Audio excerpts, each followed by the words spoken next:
It's the 11 Dubcast. I'm Johnny. He's George. You know, I foolishly thought that we should talk about really just kind of like C to B level Ohio State offseason news before we got to what we really wanted to talk about and be angry about on the Dubcast. But George was smart. It's all love on the Dubcast. No, I know, but you were smart. You were smart and convinced me otherwise and said, no. We are both men in our 30s. We enjoy playing a video game from time to time. I'm holding on that. It's May.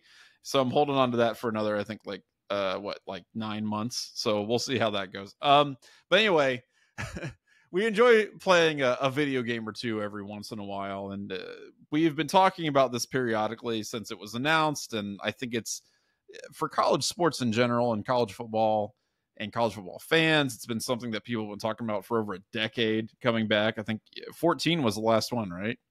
That's correct. Yes. And you know what? I even had a demo of 14 on my PS3 that I never deleted because I never bought the game, but I did want to keep playing the demo for years. And I did do that. Last great project before and this is probably what got me over to 11 Warriors, was when I streamed on Twitch the entire 2020 Ohio State season when we thought it was going to be canceled. That's right. I forgot about that. That was great. I earned Twitch affiliate status from that, even though I didn't exercise on it. So I'm very proud of what I did. Hell yeah. Even if some members of 11 Warriors, including Jones and Dan and previous not me, Arby's enthusiasts that will not be named, hated on it before, and then I called them out for it when I jumped in the Slack and saw what they said months before I got here. No. But anyway, great game, NCAA football 14. Yeah, college football 25, it's back. Here's a couple thoughts. First of all, before we say anything, Jason Kirk, a guy who I think is a really funny dude and really great content creator, he had a tweet where he was talking about, whenever there's any kind of discourse about college football or EA and the new game coming out, like somebody always comes in and says like, well, Madden sucks, and so this is going to suck. And don't be that guy. Well, I'm going to tell you something, Jason. I'm going to be that guy. And I think we're going to be that. We're going to be those guys. Guys. And we have to be that guy to an extent. And I don't want to just take a dump in somebody's cornflakes for no reason. There is an overarching reason behind this, besides me just being a straight up hater. Although, facts and logic. Yeah, that's right. But let's be frank. I am a straight up hater. But I want to start with this. It's not that I'm not excited about it in concept. I am not excited about it in execution. And so we can talk a little bit about the trailer. I really think all of this goes back to, and ultimately where this conversation is going to go is about the actual inner workings of the game, the game modes. I think that's probably the biggest thing that people are interested in, knowing what those are. But let's start with the trailer. You had the trailer. It's pretty boilerplate. Let's do some cool shots of players running through the tunnel, things like that. They had a really cool transition between Welcome to the Jungle to a marching band version of it. That was the only part of the trailer I enjoyed, was the band music transition. Yeah, and I've seen on the internet there was a little bit excited. Yeah, senior production director Robert Jones at EA Sports, Michigan graduate. A lot of people on the internet are theorizing that perhaps the lack of Ohio State in any positive context in this trailer was due to his influence. What did you think of the? Let's start with the trailer. What did you think of the trailer, George? So let's walk through. Let's do that. For those not privy, the anti-Ohio State agenda that existed in this trailer. That's right. So the clear anti-Ohio State. The big moment was obviously the man that revolutionized the running back position to the point that he's now gracing the first cover of a college football video game in over 10 years, following in the legacy of Denard Robinson, who we're going to talk about later in the show, by the way. Yeah, we are. Yeah. He didn't have a great week himself. He didn't, no. Anyway, Donovan Edwards, stiff arming. I don't even know what member of Ohio State secondary it was, or maybe somebody on the defense. I'm sure they obscured the last name, anybody who was getting but you could figure it out. Like you could figure it out based on the number anyway. Right. But you might be able to see a name now because they have those now. That's a big thing that I saw people complaining about this week on Twitter, was that they're like, oh, if you're under the age of 22, you should be required to manually enter all the names of the players on your favorite team, because that's what we had to do if we wanted it like that back in the day. That's true. Anyway. Yeah, I do actually. The camaraderie of the early days of the internet, when people were like sharing rosters on like the GameFAQs forums and things like that, and be like, okay, here's the official list, and there'd always be one guy who had it, and you're like, okay, this is the guy, and then you just like spend 5 hours entering it in manually. That was fun, but no players getting paid. I think $600, which I've written about before. I think that's hilariously low, but regardless, as you're saying, we got Donovan Edwards, greatest running back of all time. He's on there. He's doing goofy stuff. And then in the very, very next frame, this is where I think this is more of even though it's a subtle jab, it hits stronger than a jab. Sure. The McCuse is loose. Kyle McCord in a Syracuse jersey, but he's handing off immediately. But he's in the next frame after that Ohio State player gets styled on by Donovan Edwards. The very, very next frame. I mean, that was definitely intentional. That was definitely intentional. Right. I do think it's funny that it was handing off and not passing. That kind of cracks me up a little bit. But that's probably another slam on Ohio State, honestly, just the way they had it done. They could have at least had him throwing an interception in a Syracuse uniform if they really wanted to twist the knife. But I guess it's, just a handoff. Quinn Ewers also is on the cover and is featured in this trailer too. Not necessarily in an, anti-Ohio State context. However, it is interesting that there are 2 former Ohio State quarterbacks featured in this trailer and no actual Ohio State skill players or quarterbacks. But you do see a shot from the shoe, George. You do see a shot in Ohio Stadium. And you see Brutus. That's right. But unfortunately, the shot in Ohio Stadium is Illinois players holding aloft Illabuck. And this is the most egregious offense of all. It's one thing to have Illinois win Illabuck because they've done it, and they've done it in Ohio Stadium. Not, within the last 15 years, but there haven't been. Don't say that. I mean, there haven't been many. I saw it happen in 2007. Well, there you go. And listen, I grew up in Chicago, so I had to bear the full front of that loss. Yeah, not fun. No, those fans are the most obnoxious fair weather fans. At least Michigan fans aren't fair weather. I mean, they for that entire 2010s decade when Ohio State was whooping them up and down, I mean, they were there the whole time and in the front of it. But Illinois fans, they are only there when the team is good, and when the team is good, they are not shy about it. But when the team is not good, I mean, the funniest picture I've ever seen of a Big Ten student fan section was in like 2015. I think it was the 2015 season when Ohio State played them on the road, and they were struggling to get anybody in the stadium at Champaign at that point. And they tried to do like a double block eye in the student fan section. Do you remember this picture? No, I don't. They had, how they tilt the cards up or whatever. Yeah. They got one, but then they only got half of the other one because they didn't have enough sections there. And it's like, why at that point do you even bother trying to make 2 of them when you can't even get a full create? And it was so awful. So when their team is good, they let you know about it. And I had to hear all about it in middle school when they did get that upset in 2007. But really hate that you just said you were in middle school. I was 7th grade, man. You were 9 years older than me, Johnny. You got to deal with it. Anyway, at some point. Anyway, the score line in that trailer being 52-42. God help us if a Jim Knowles defense gives up 52 points to the University of Illinois. Yeah. I understand this is supposed to be like, oh, live out your fantasy, your college football dreams, build your program up to Alabama caliber heights. No. That is not acceptable to put that in the first trailer in 10 years. That is offensive, egregious.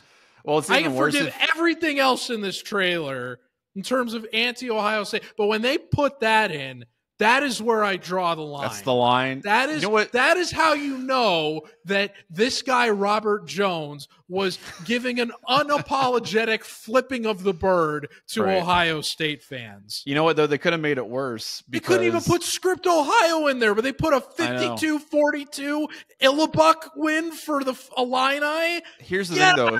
With that, if they really wanted to make it bad, if they really wanted to make it terrible, though, what they would have done would have been to have Brett Bielema hold up Illibuck instead of the players. With no shirt. With no shirt on.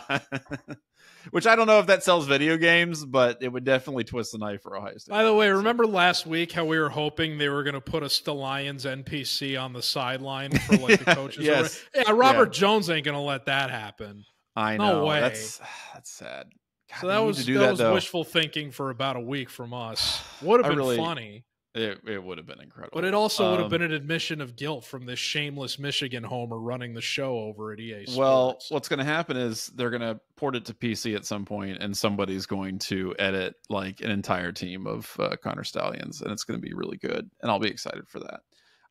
So anyway, the trailer, in terms of content, I think we've covered it. In terms of actual substance, it looks like, we've been saying it's reskin Madden. It looks like reskin Madden. The animations that they use for the tackling, getting out of, the spin moves. Over 60% of the trailer is pregame, like cutscenes and cuts. It's like right, like end zone celebrations, whatever. Right. The other 40% is just reskin Madden gameplay. Yeah, especially which we knew it was going to happen. I mean, that's not a shock to anybody, and I think. Anybody hoping for different, I mean, that's myself included. Like, I've always said that you don't need two Madden games. If you have college football and you have professional football, it's okay for one game not to play exactly the same as the other game. And I've always felt that the college game should be more arcadey, a little easier to access, a little more fun. You can do goofier things. No, but I've always wanted to develop a different engine, and that requires work and effort. Yes, exactly. Think EA Sports is going to do that? No, they're not. And so in lieu of that, you got to work on that Ultimate Team interface that only 1% of the community is interested in. And that's actually where I was going with this, because EA Sports, in addition to the trailer, also announced the modes, which I think if you are a guy, if you're a person, I don't want to say just a guy, everybody can play these, but if you're a person who's played, college football games going all the way back to the 90s, right? The biggest draw of these games was, I think, the social aspect of it, where mode. Yeah, that's right. Mascot mode. Although mascot mode was pretty featuring sick, Connor Stallions deal. That's right. But it was the social aspect of the game. It was the dynasty mode. It was the it was the Road to Glory stuff that came out. I don't think people care that much about the Ultimate Team. I don't think that's going to be a driver, and that's the thing, because I don't know. It's going to be a revenue driver.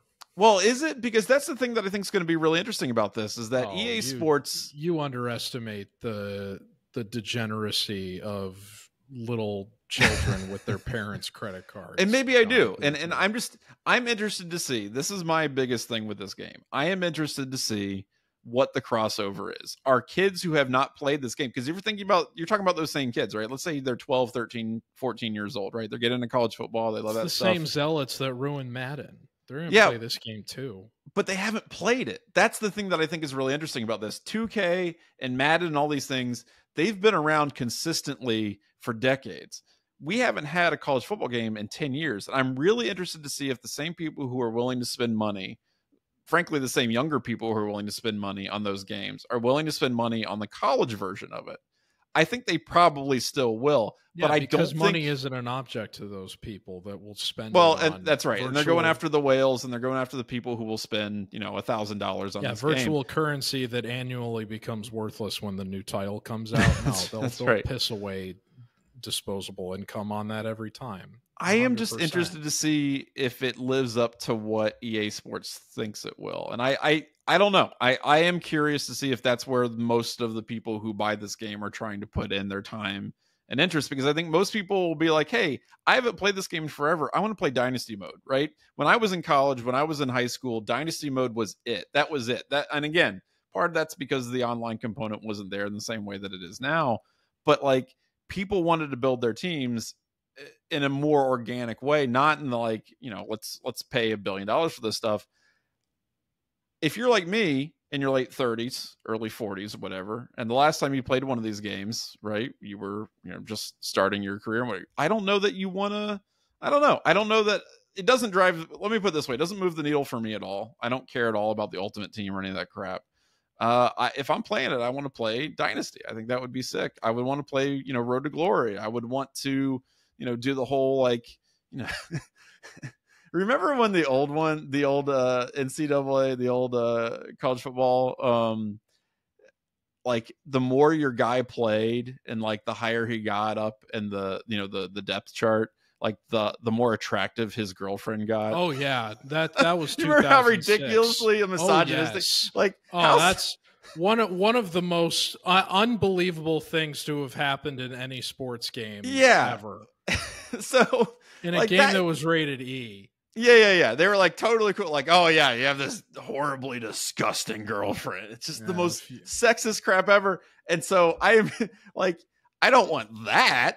But I do want to see I want to do a little NIL stuff. I want to see if they have fun little commercials. I remember being very, very content on my way into the postseason with the girlfriend that my player had for the entire season, and right. Then I won the Heisman Trophy, and the picture changed, and I was like, did my guy really dump this girl that rode with him the entire season? You've been playing a tremendous POS the entire time, and I was like, this is a downgrade relative to what I just had. Why did I dump my girlfriend for someone worse when I just won the Heisman Trophy? It made no sense to me. So I'm glad that they just totally did away with that. I hope they replace it with an increasingly sycophantic NIL guy, somebody just throwing money at Apparently they're bringing back the GPA thing, which that's also super weird. It was funny because there were some things you could pick. There was, I remember there was one that was basically just asking you questions about the college football rivalries, right? Which was the easiest for me, just because you could you had a reference to that even in the game with when they used to have the rivalry mode that you could go through to play all the games with the trophies and everything. But if they're going to do that, I want them to go whole hog. They should be putting in differential calculus and stuff like that. They had sports medicine. They had mathematics. There was some stuff in there that I was like, if you're a little kid playing this game, there's no way you're pulling a 2.0. I would love. No way. No, that's great. No, that's what I'm talking about. They're not going to do this because the point of a video game is it requires too much effort that could be steered towards Ultimate Team. But apparently they're bringing back GPA and Road to Glory. So I hope it's really hard. I'm curious how that pans out. I hope it's really hard, and I hope people can fail and then get kicked out of school because but you can spend 50 college football points, which is the equivalent of $4.99 in U.S. currency to skip the midterm exams. That's right. Yeah, you can pay somebody to take your essay for you or something. But that's what I'm talking about. I want to play a game that takes chances, that's interesting, and maybe that's just a product of how old I am.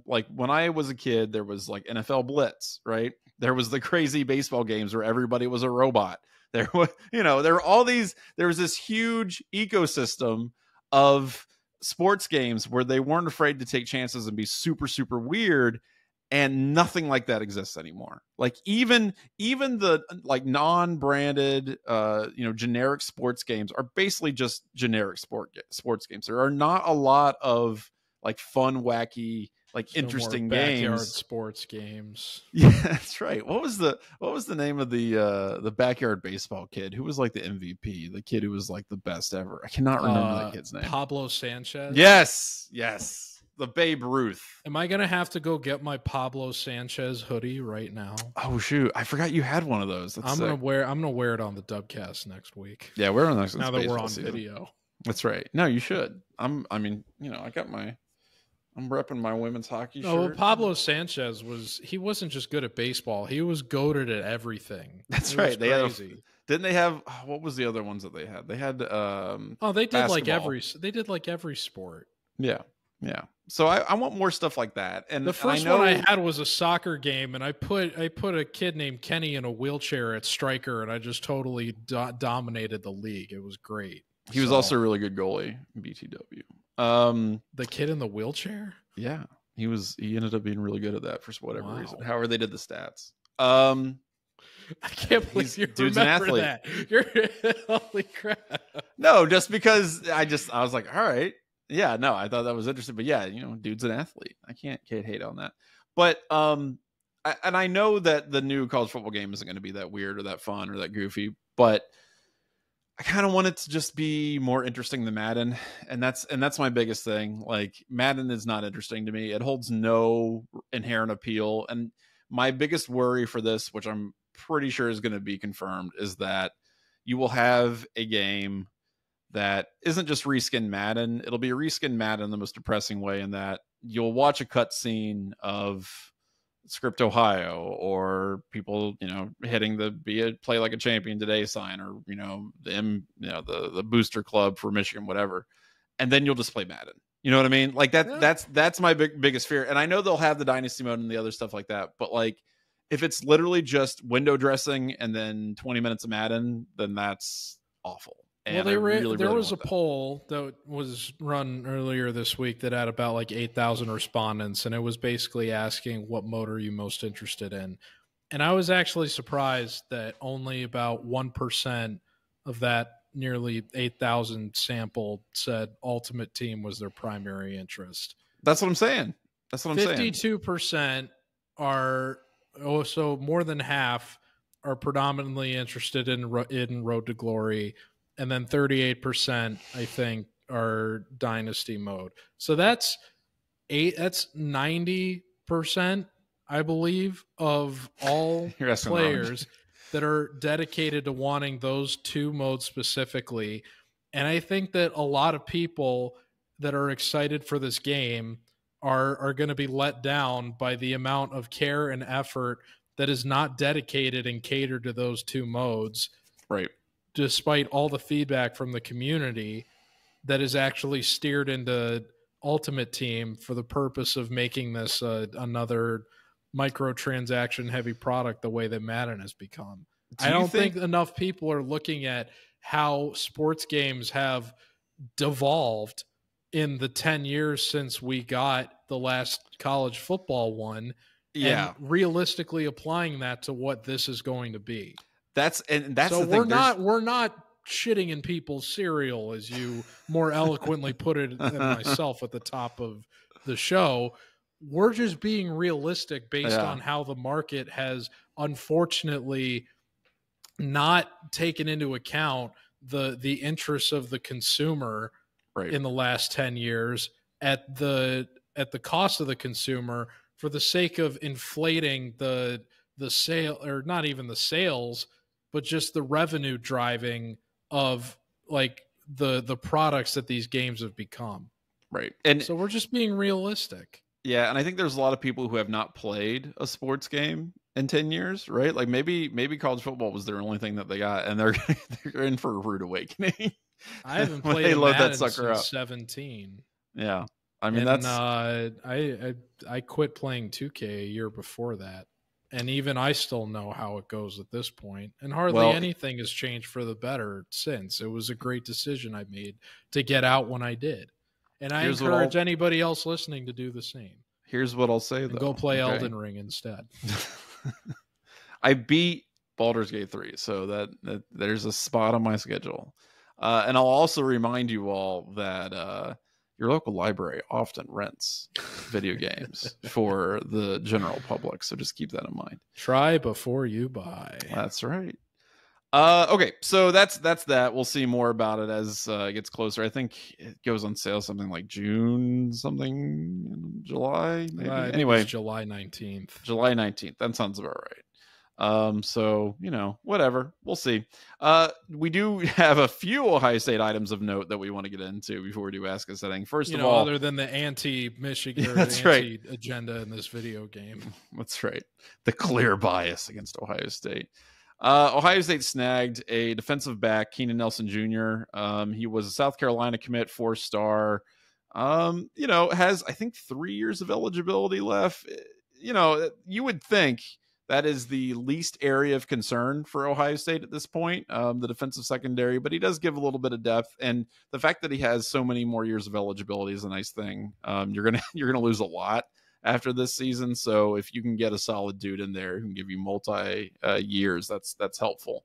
Not an offensive lineman, though. I will point that out. So I don't know. He had a punt block and a touchdown. It's pretty sweet on special teams last year against Vanderbilt. But still there's holes in that roster that you want to see filled at some point. Yeah, I would expect more, especially based on what you just said in terms of the punt block. I would expect this to be more of a move catered towards special team success than anything else.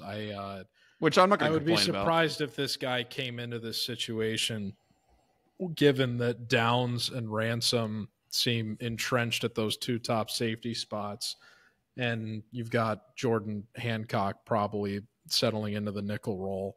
Yeah, there's not really a lot of ways for additional depth to kind of find their way in here, which I think is also part of the reason why Jahad Carter just left. Right. So, I mean, he might crack the 2 deep, but I'm not. I mean, this guy's not starting this year. That's not happening unless there's some serious injuries.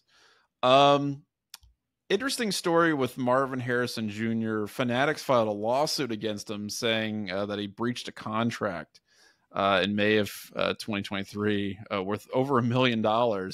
So this is interesting. So they filed a lawsuit in New York that said that they stated Harrison. This is from the article that Chase wrote. That my favorite part about this. The company stated Harrison refused to fulfill his contractual obligations while he also, quote, publicly asserted that the contract does not exist. So here's the thing.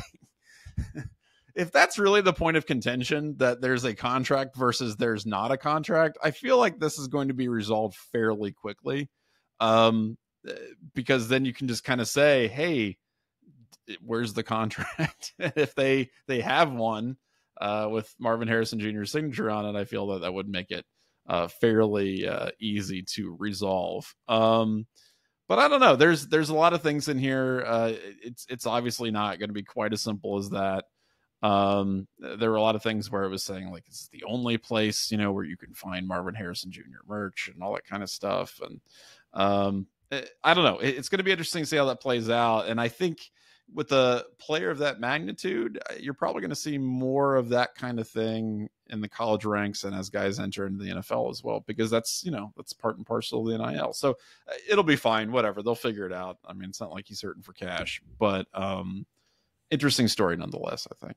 I wonder, it's interesting that this didn't happen until he had, after he had been drafted and signed a contract. Apparently the relationship started in May of 2023, so a year ago at this time. And I just wonder how much legal action is going to be. This is like skirting the line in terms of going after. I mean, this guy hasn't even played it down in the NFL yet. Has he even signed his official rookie deal with the Cardinals at this point? That's a good question. I'm not. I the ink isn't even dry on the contract, if the contract even exists. But what I'm getting at here is I wonder, while we're in this Wild West moment, and as there's so many players that have really taken advantage of the like tumultuousness of the situation, like Caden Proctor is an example of someone that was at Iowa for only a handful of weeks and was still able to collect NIL money from them and then ultimately left.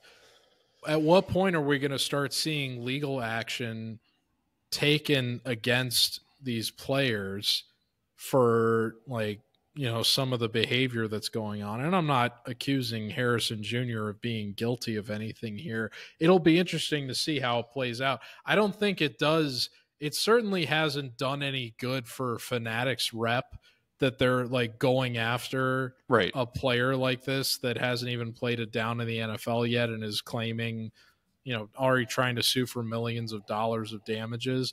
But it is interesting that they're, claiming that, when, there were competing offers that were made to Harrison that would have affected his relationship with Fanatics. When he was trying to negotiate against that, Fanatics is saying that they wanted to see what the offers were that Harrison Jr. had gotten, and that he wasn't forthcoming on what the terms of those would be. And then in the copy of the lawsuit that was released to the public, the obligations that they're saying Harrison Jr. hasn't met that they're suing over are largely redacted. So there's a lot of gray area here in terms of, who's actually fulfilling their end of the deal or what even the terms of that deal are. But as more of these, I would think that there's more disputes going on between corporations or collectives responsible for paying these players while they're still in between that. I mean, you can't even really call them amateurs anymore in the college. Not if they're getting paid. I mean, but he's had a relationship with Fanatics for over a year at this point. Right. So it's just going to be interesting as we're still waiting to see on a national standard put in place for NIL, how many other legal disputes like this are going to pop up between players that haven't crossed over to the NFL and these corporations that recognize the brand value that these players have and are potentially going to have even more of in the future, but are somewhat reluctant to pay up on just because they haven't actually made it to that stage yet. And they're still 21, 22-year-old kids. Right. And because of the way the collectives are, right? These are basically private collectives. They're not run through the university. They're affiliated with the university, but they're not a public institution. You're not going to see what those contracts look like. And that's what's really fascinating to me, because what are the clauses, right? How much money do these guys get up front? What do they have to fulfill? What do they have to do to try to get whatever money they're going to get? I mean, I think that's an excellent point on your part. I would not be shocked if at some point you would see a player dealing with a lawsuit in the middle of a football season. Obviously that'd be a terrible look, but at some point there's going to be some guy that takes off the, collectives or whoever's paying them the NIL money enough and says, hey, we want to get some of this back. You're not doing what you promised. Because there's just a lot of guys getting money. And so I'm curious to see how that all plays out. And man, that's, amateurism has been dead for a long time. I think now it's just kind of in everybody's faces, but that would be a definite demarcation line. Okay, now it's pretty obvious that if you've got to hire lawyers to help you, claw back money from the contract that you signed with an athlete, I think that's pretty much the end of that. But yeah, it's really interesting to see how this will play out and what, kind of the ramifications are for college football. I think as far as Marvin Harrison goes, it'll be fine. I don't think anybody's worried about that, but it definitely speaks to the larger situation in college athletics. So before we're going to ask us anything, I want to remind you that the Dubcast is sponsored by the Dry Goods Store at 11warriors.com. Shirts, hats, stickers, check it out. Lots of stuff. It's a lot of fun. It's the summer. Get some shirts. That anti-Wolverine Social Club shirt is great. It is actually. It is. Funny. It's really good. I told you guys we've got some. You know what? I'm gonna pull it up right now because the so drygoods.elevenwarriors.com. Getting an extended promo today. That's right. Teasing, yeah. Ask us anything. So I want to make sure people know about some of the new stuff. So we got the Anti-Wolverine Social Club, which is really solid.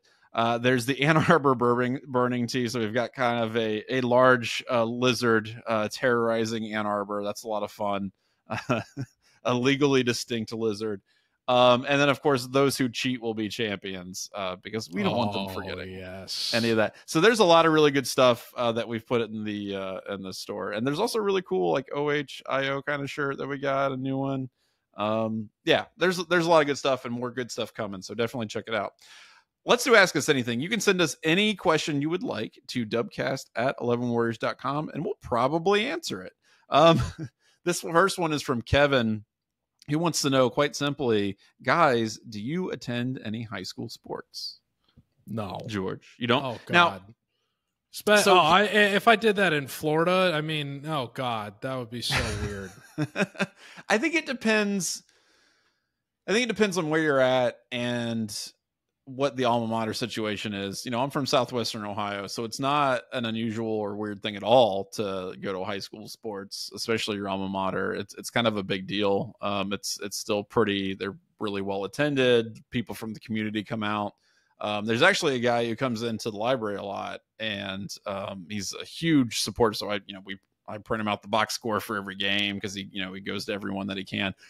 It's not something that I do very often, but I have family members who are involved in high school sports. Like my godfather is, I think, in the Ohio High School Sports Hall of Fame or something like that because he was a high school basketball coach. I've had other relatives who were basketball coaches who were pretty successful. And so that's like been a thing in my family to go check out like local games or, wherever the team's playing that, somebody in our family's coaching at. Stuff like that. That's fun. I like stuff like that. And honestly, like one of the few bits of Americana that hasn't been completely just ground into just corporate dust, I think, is like high school sports, right? It's one of those things where like it is community driven, community based. Yeah. Well, you still have the moms and dads running the concession stand, and then, the kids getting really excited and painting their faces and blah, blah, blah. And I know that's a super blasé, naive kind of way to look at it, but it really is that for a lot of people. And I think it has a lot of value. So I don't go to a lot of high school sports, but I think it's really cool that people do that.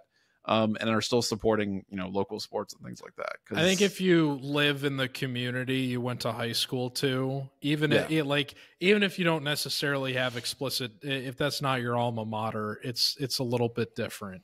If you're a fish out of water like me, you don't want to be the guy in his 30s going to girls volleyball games. Well, no, which I'm sure there are plenty of those in Florida. And I do not want to be one of those people. Yes, if you're looking at it from that angle, that makes a lot of sense. Yeah, unfortunately, Yeah, and I'm sure there are unfortunately creeps like that. But in general, I think it's a relatively wholesome activity. One of them is a managing editor for another Ohio State website. We'll leave it at that.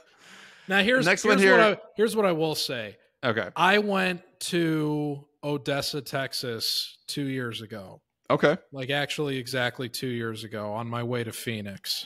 And I made a point of stopping there because I wanted to see the gigantic high school stadium that they've got and all that stuff. Friday Night Lights. 100%, right. Yeah. And that place, I mean, I don't know how many listeners or even if you, Johnny, have driven across West Texas. No. There are more... I feel like I've actively avoided that. Once you get west of Dallas, there are more oil derricks than people out there. It is desolate. There is not a lot going on. And even in that town, there's really not much to gander at. But sure. That football stadium, it was I mean, it was a hot day in Texas when I rolled through there, and it was funny because there was like nobody there. So I like, even though the gates were all locked and everything, I snuck in. I climbed to the top of the scoreboard up the ladders, even though they hell were yeah, there you go, nice, so that I could get nice little vantage. No, that's sick. That's awesome, dude. The grass was, I mean, they must have been watering it every day twice. Sure. It was May. Like, the season wasn't even close to going on yet. They're not doing practice or two-a-days yet. And it was in impeccable condition. It was literally an oasis, a football oasis in the middle of Texas. And I said, I can't even imagine how lit up this town must be. Oh, my God. When they've got high school football season going on. So I want to go back for one game for the Permian Panthers at some point. Yeah, see homecoming. That'd be sick. I don't know if I need to be there for that even, but just one game. I just want to see how that town blossoms, because that stadium, it really took my breath away seeing that. Like, for how desolate the rest of that area is, that those people put that much care and effort and passion into maintaining it, even in the off season like that. It speaks to that religious component that exists with high school football that only exists in places like Ohio or Texas. Right. I really, if I'm going to go for high school sports, that's where I want to go, is to the Mecca. I don't really need any of the other stuff. But if you're someone like you that has more community ties, I think it's more forgivable. Yeah. No, appropriate. I think that's a great point. Yeah, it would be interesting to see that play out. The only other college football game that I've ever been to, non-Ohio State game, even out of Ohio Stadium, was actually Bowling Green. And I went to a Bowling Green football game once because I was dating somebody at Bowling Green, and we were like, all right, let's go to a football game. And couldn't resist some action. I couldn't, and it was in more ways than one. Yeah. The stadium was bad, and I got to imagine that like Odessa has to be 20 times the experience. All right, this is from Joshua F., who wants to know, how would you rank Big Ten teams based by places you'd want to most visit for an away game trip? So kind of along what we were just talking about. We don't have to do all of the Big Ten teams, but maybe like top 2 or 3. Where do you really, really want to go? Well, I've been to. I unfortunately, Michigan's going to be near the top of that list. And yeah, I've been to Ann Arbor several times. I've never actually been to a Michigan game at Ann Arbor. I've been to 3 Ohio State Michigan games in Ann Arbor, and I've seen them win every time. There you go. I saw Anthony Gonzalez 3rd and 11. That was my first one. Yeah. I saw the weird, I think it was the 2011 game when I think it was Brandon Sane accidentally scored. Well, you remember what I'm talking about? Like, Pryor was the quarterback. Oh, yeah. The offensive assistant relayed in the wrong play call. But it was like a super sweet, like, I can't remember if it was an end around or it was some kind of sweep, but Brandon Sane scored a touchdown that was just kind of by accident, but it put them ahead. Right. And then the last game that I saw in college was the one where they had like 350 rushing yards on them. Oh, yeah. The week after they lost to Michigan State in 2015. Right. And it was kind of the last outside of the USC game when they destroyed Darnold and company. It was like the last great, like it was the last gasp for one of the best college football teams ever that didn't play for a national title. I think Ann Arbor would be pretty high on the list just because of the juice of the game. I'm not a big LA guy, frankly. I mean, I'll be we got to start factoring that in too. Yeah, and I've been to LA. I don't like LA that much. I saw Utah upset USC upset Utah in the Coliseum in 2019. That I don't know if that place ever gets full, man. Yeah, I think like outside of the Rose Bowl, for its own good. Right. And that's kind of my point. Like, I think outside the Rose Bowl, it's like, well, I don't care about the city that much. And I don't feel like a midseason game would be that great. Like, that's not. So for me, we'll say there's an oversaturation of bacon wrapped hot dog vendors, and they're all excellent. That's the one great part. Well, of the I can't hate on game that. Day experience. That's sick. I can't hate on that. We need more bacon. You would think that'd be more of a Midwestern staple, right? Like not necessarily. Yeah, a that's West something Coast that's thing. like, yeah, people just Wisconsin descending on West would be Lafayette. good at that. I think Wisconsin would be great at that. If I'm doing like a top 3, I think Michigan's Ann Arbor's got to be pretty high up there just because of the juice of the game. I want to go to Washington. I just everything about the area by boat. Well, that would be sick. Just the views alone are amazing, but tailgating by boat, that whole area, Puget, I mean, holy crap, it looks freaking sweet. I would love to go there and check that out and see a game there. And then I guess probably Happy Valley, just again for the the crowd and how exciting the game would be. Like, it's not for me. I don't. Like I love Chicago, don't get me wrong, but like I can't base it just entirely on the cities that are around. It's got to be on the juice of the game. So yeah, I think Washington. Well, there's no stadium in Evanston right now anyway. So. That's right. Yeah. So what are you gonna do? You're gonna go to Wrigley? Screw that. We just talked about that. Right. So yeah, I think those would be my top 3. I think and bottom of the list. And I've heard people say that it's not as bad as it appears, but like West Lafayette, I haven't been in West Lafayette. I've driven by West Lafayette, and I thought I was going to get like just Children of the Corn. Like I was going to be just poofed into a cornfield somewhere and just die. And I don't know. It was terrifying though. And it was twilight. It was starting to get dark. And then you're driving through where all these windmills are. And it's the only thing that you can see on the horizon. And it's just scary as hell. So that's at the bottom of my list. Yeah. So I've been, I was a Northwestern fan like growing up because I lived in the area. They were my local team. So I could speak very fondly to that game day experience, but obviously they don't have a stadium right now. So it's tough to recommend that one. I did go to Champaign for I think I was 5 or 6 years old, but the driving through downstate Illinois is just miserable, and I wouldn't recommend that to anyone. And if you've ever seen pictures of nobody gears up for the football games at Illinois anyway, even when the team is hypothetically beating Ohio State 52-42 for I can't recommend going to Champaign, even though I have been there myself, even though I was much younger. It was a long time ago. I haven't been to Happy Valley. I would very much like to do that. I feel like that tailgating scene would be pretty freaking fantastic. Dad's gone a couple of times within the last 10 years, and he's had a great experience every time. The one that you didn't mention that I haven't been there for a football game, but I was there for a basketball game. I was actually there the day that they beat Ohio State when Ohio State was undefeated and number 1 in basketball, even though I didn't end up going to the game itself, is Wisconsin. They've got, they're on an isthmus. That campus is raucous. And though they gear up for that would probably game, be right below Happy Valley for me. I think that would be pretty sick. I think it would be hard for me to leave that out of my top 3. And they've got, that's fair. Great food, everything you can want out of a college campus.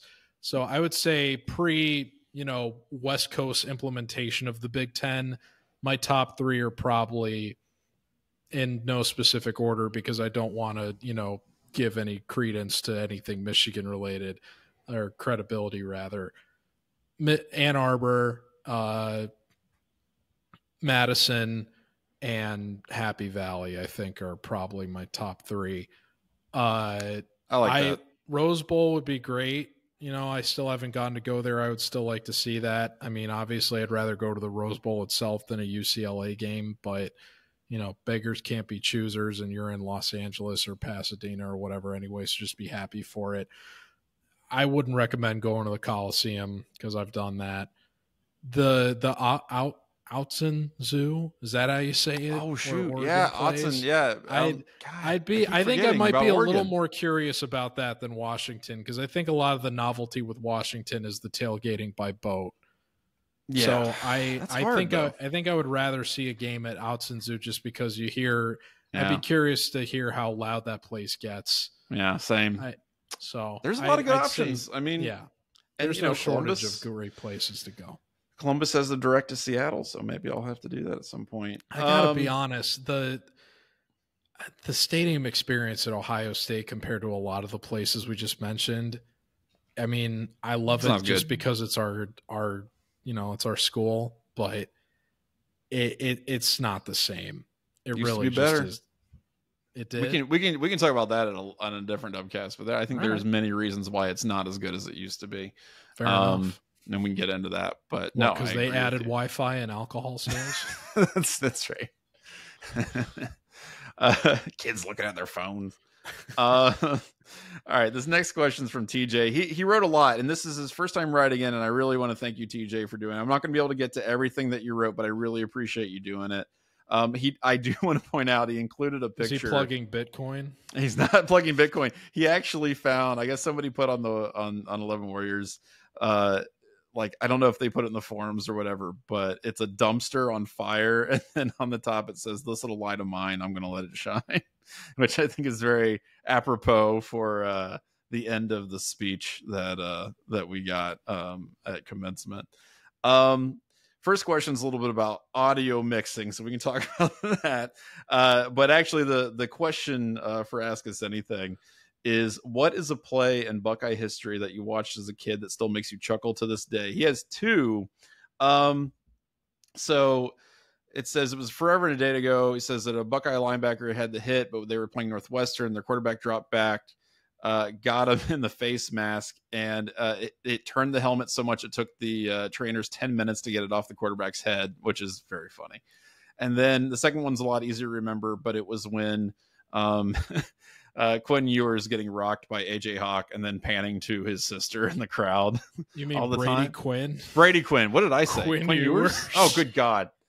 Brady Quinn Ewers. Bit of an age gap there. You know what? It's fine. The word Quinn, it's whatever. It's funny. It's funny though that you bring up that Fiesta Bowl, because my answer is actually from that game, and it's the end around touchdown that Ted Ginn Jr. had, and totally bailed out Brent Musburger. And the funniest part of that play is, I think it was Alex Boone, or maybe it was the center. I don't remember. But the Ohio State lineman booking is, for his dear life, just trying to stay in the same frame with Ginn. And you just see Ginn just flying.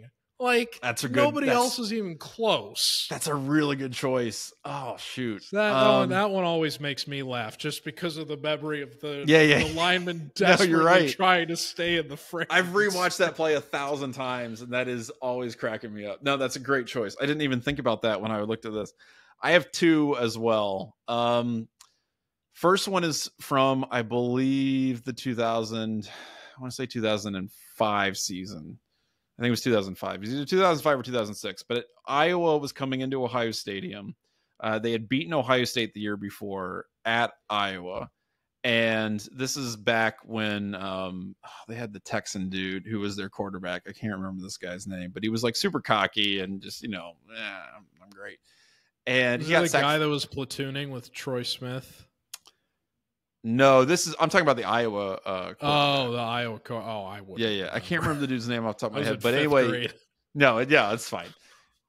Point is, though, he got sacked like 5 times in this game. It was a total revenge game. Ohio State beat the absolute crap out of the Hawkeyes. He got sacked 5 times, and on the 5th sack, I know who did it too. It was Bobby Carpenter. Bobby Carpenter just dragged him down, and he popped right up. Oh, it was Drew Tate. That's who it was. Drew Tate pops up and he spikes the ball on the ground as hard as he can because he's so angry. And the reason why that was so funny, apart from him losing it, was the 100,000 plus people in Ohio Stadium all going like, "Oh!" I can't believe he's so mad. Like all at once, everybody just going like, "Oh, dude's a little pissed." So that was really funny. And then I think maybe my all-time, this really is pretty high on my all-time favorite Ohio State plays list, is the longest quarterback run in Ohio State history, which is JT Barrett against Minnesota. Oh my God, that was going to be my second answer too. And I was going to say it after whatever your next answer. It's so funny. And I want to say it was in like 2018, 2019. It was at Minnesota.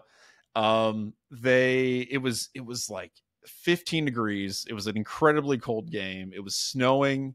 Nobody wanted to be there. Ohio State, was beating the crap. I think this is actually pretty early in the game, but it was the first touchdown of the game, and it set the tone for the game for Ohio State. They were going to beat the crap out of Minnesota, I think, regardless. But this, you're right, set the tone. And JT Barrett has this like 85-yard quarterback run that has to be the slowest thing I've ever seen in my entire life. And it's not just the fact that, first of all, I actually went back. I did an article about this. If you measure his running from the time he crosses the line of scrimmage to the time that he gets into the end zone, it's pretty freaking fast. Like, he's going fast. It doesn't look fast because he has strides of about 1.5 feet. And for whatever insane, like, he's running diagonally. So he's running toward the camera. So it looks like he's even going slower. But the funniest part about it is there's like 5 or 6 Minnesota DBs after him, and they're losing ground on JT Barrett. I think Ramsey gets credit for this description, but it's so perfect that Barrett had runaway lawnmower speed on that play, where they're just like an inch away from being able to grab him and stop him, but they just can't do it. And he just stays consistent the whole time. He was never that fast in any other scenario, but that day with the weather as bad as it was and being that early in the game where it was great. Hasn't really exhausted himself or had to exert any energy yet. It was just kind of the perfect storm for him to do something that dude's got wheels. And that game was also great because it gave us Dilly Bar Dan, who was, if you remember, the staffer on Minnesota sidelines who was eating a Dilly Bar and just chilling and having a great time, which classic Midwesterner. Love that dude. Fantastic. It's perfect. I love it. I would say, since I can't use that one for my second choice, since you claimed it. Sorry. This technically happened when I was a kid, but I have no cognitive memory of it because I was 2 years old. But it's but this would be my dad's answer. I'm very confident, and that was Terry Glenn's button hook touchdown against Notre Dame, because they were interviewing Regis Philbin during the play as it was happening, and he was talking. I think they were already losing at that point. He was talking about how they could like mount a comeback or whatever. Right. And while Regis is talking in the middle of the play, Glenn catches his button hook and then just goes to the house. And then they pan back to Regis after Glenn scores, and he's just mouth agape, like looking into the camera like. No, that's a perfect moment. That's a great choice. Funny. Great choice. I love that one. That's on YouTube. If you want to look it up, you should definitely look it up if you haven't seen it before, because that Rip Regis. I totally forgot about that one. It's the first thing I thought about when they said that he died a few years ago. God. Okay. Another one. My family has very fond memories of watching Who Wants to Be a Millionaire together. So it's all love, Regis. It's all love. R.I.P. Okay. Last one here. This is from our good friend Alvin, who wants to know, quite simply, what is our favorite comedy movie? Oh God, there's so many. My dad's is Animal House. I mean, Animal House is a great comedy. It's fantastic. I think the one that makes me laugh the most, the problem with comedy is that, it doesn't have a ton of rewatchability. I mean, it has some. I think when you're younger, you just like the bits and whatever, but at a certain point, the jokes become stale, or they make cultural references that don't work as well anymore. But I think one that just has held up and it's still funny to me every time I see it is Blazing Saddles. Like, I can't not laugh at that movie. And the jokes are so tight and well constructed. It's like got this great, like satire of the Old West and of racism and just taking down race. It rules. It just rules from every perspective, and it's hilarious. Gene Wilder's amazing. I mean, everybody in it is so great. yeah, that would probably be it for me. Blazing Saddles is awesome.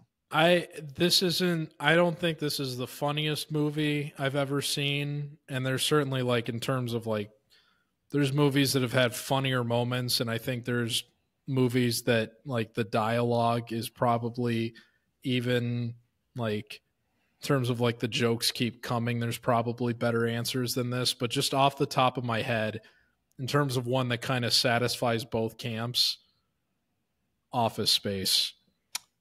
That movie is, and that would be in my top 5 comedy movies of all time. I love Office Space. It's so good. It's so good. We watched it on Christmas because my brother had never seen it, and it was the first time I had seen it in a couple years. But I feel like I watched that when that's one of those movies that, like, if I'm looking for something on TV, which doesn't really happen a lot anymore, just because I don't really have the time. But previously, if I was just flipping channels and I would see it on, and it was early enough, I would just. That's another comedy that really has a lot of staying power. Yeah, it came out like 25 years ago, but it's still like the corporate hell that it depicts is still basically exactly the same. It's timeless. And yeah, no, that one rules. A couple of underrated comedies. I'm a big fan of Armando Iannucci, who did Veep. But he's got 2 movie comedies that I really, really love. One's called In the Loop, which is a satire of the lead up to the Iraq War, and it's really funny. It's really good. And then a more recent one is called The Death of Stalin, which is a much darker comedy, but it's literally about what happened when Stalin died and the jockeying among his subordinates to try to take power after his death. And it's also really, really, really funny. Steve Buscemi's in it, and he's incredible. He plays. Movie I think is it is aged so horribly because of its cast, but it is uproaringly funny to me every time that I've seen it from the first time I saw it. Did you ever see Get Him to the Greek? No, I know what you're talking about, though. I heard it's a lot funnier than a lot of people would think. Honestly, like, I heard it's underrated. It's a spiritual sequel to Forgetting Sarah Marshall, which has a huge rep of its own, and I think it's a pretty funny movie in its own right. Yeah, it's good. But Get Him to the Greek, I mean, it is let me be clear, and I know he's listening somewhere in the background if he's not in some unextraditable country at this point. P. Diddy sucks. Yeah, but I did not realize until I saw that movie like how funny that guy could be. And granted, he's basically playing the guy that he is in real life because he's an enormously abusive person in that movie. Right. But 10 years ago, before we actually knew that was the reality of who he was, the character in that movie, it will just have you on the floor every time. It's so weird to me that like celebrities sometimes will like tell on themselves. You know what I mean? Before you find out about all that stuff, like, obviously, horrendous piece of crap. And you just saw that, the video that came out. I loved his statement where he was like, I take complete responsibility on this now that it's past the statute of limitations and I can no longer be prosecuted for it. Like what a POS. Yeah, I don't know. I think it'd be hard. That's something that his character in that movie would do. Right. Basically. It would be hard to watch that movie in that context, but I've heard it's a lot funnier. And he's not the only guy who has an age grade. Like Russell Brand is the lead. I know. And Jonah Hill has had his own. I know there's some dispute. He's not at the same level, but yeah. No, and then the other guy that's in that movie, he's only in the movie for like 90 seconds, but his scene is so funny. Is T.J. Miller.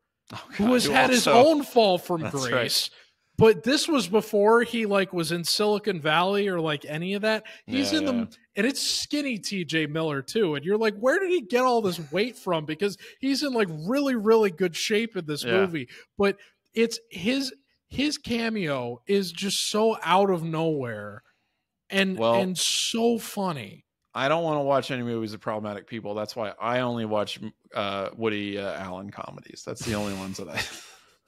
That movie, I haven't seen it in so long, and I don't know if I'm ever going to be able to watch it again just because of how much of the cast is just not age graceful.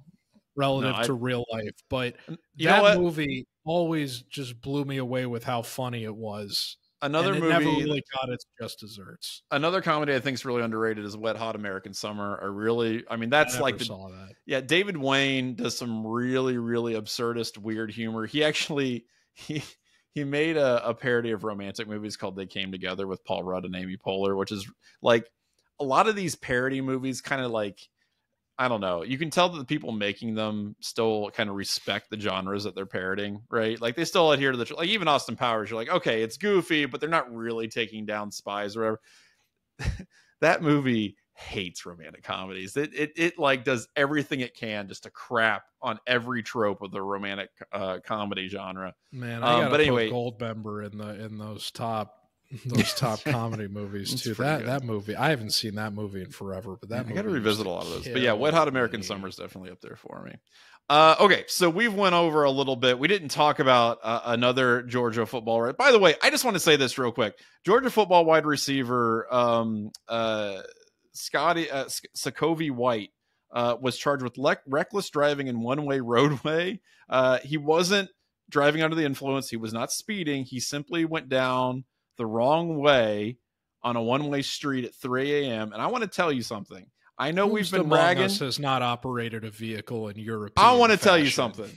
I want to say this before we get out of here. We can rag on Denard Robinson. I don't want to do that for getting fired. He had an OWI. That's no, but we do need to point out that it's interesting that they fired that guy Scruggs or whatever 6 days after his suspension started, but it took them a month and a half to get rid of Denard Robinson. Which you wonder why that is, because they did this. It was the identical offenses. And they've had a spate of those that school up north, so I think that's something that they need to get a handle on. But I just want to say this real quick. They want to be imitation Georgia. That's right. Well, I want to say this about the Georgia kid real quick before we get out of here. We've ragged on these guys at Georgia for having so many traffic violations after a tragic death, right? Like there was a lot that has happened since then.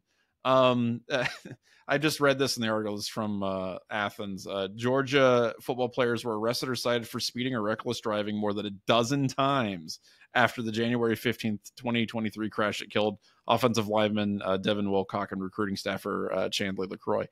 Here's the thing, and I think a lot of people will make hay about this, Sakovi White getting arrested. I don't know. If you just accidentally drive down a one-way street at 3 a.m. and you're not under the influence and you're not speeding, how is that an arrest? That feels, I don't know. That feels pretty crappy to me, because I got to tell you something. I have done exactly that. I had a date that did not end super hot. It was just like, it petered out, and I was like, well, I'm not staying over here, and you probably don't want me around, so see ya. And I had to drive back to campus where I was living at 3 a.m. on a Friday before the Michigan game, and could not find a place to park because it was 3 a.m. on the Friday before the Michigan game. And I drove around for about an hour looking for a place to park. I was tired. I was mad. Like I said, the day just kind of didn't go super high. I was like, oh my God, get me to my dorm. And I drove down the wrong way down a one-way street, and a cop stopped me, flashed his lights, looked in the window and said, "What are you doing, man?" And I said, I'm tired. This is what I said to the cop. I said, I'm tired, man. It's 3 a.m. I'm just looking for a spot. Do you know what tomorrow is? Yeah. And I was like, have you seen a parking spot? I'm just trying to park. And he's like, no, man. And I'm like, then I got to go. And he just let me roll on out of there. Didn't cite me, didn't give me a ticket, certainly didn't arrest me for anything. So I don't know, man. I think this might be. So you drove to a rest area and slept. Yeah. No, eventually I did find a spot, but I'm just saying, to me, this is not something that Sakovi White should get super burned for, and I think it's kind of ridiculous that he got arrested for it. So, not as much crap as we'll give Georgia, man.